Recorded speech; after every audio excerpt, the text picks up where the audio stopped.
You know, you've heard this before, but people say, watch the ball. And in tennis, very often, that's what I tell people often. You know, you watch the ball just before, and it's become almost automatic for me because I've been playing tennis for most of my life.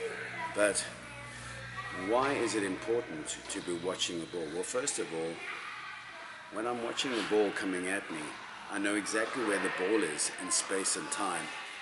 I eventually will know exactly where my hand is relative to the middle of the strings, and therefore if I can find the ball, generally I can hit it.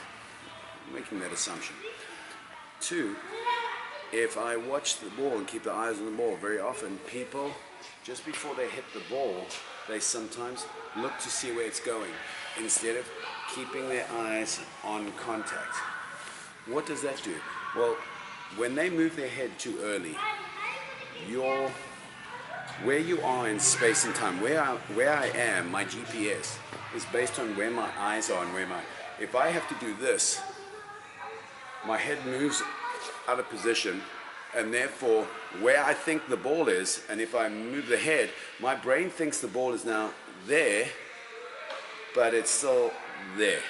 So what happens is I end up whiffing the ball, I end up shanking the ball, and so when you typically hear an awful sound on the strings, that sometimes means that you didn't watch the ball onto the center of the strings.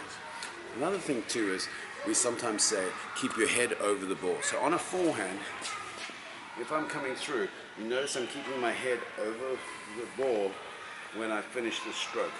I'm really trying to remain present, and I'm keeping a little bit of my awareness on my body to make sure that I keep the movement correct, and I'm not letting any bad habits sneak in, because I'm constantly aware of not having some bad habits sneak into my body, because that will slow down my progress.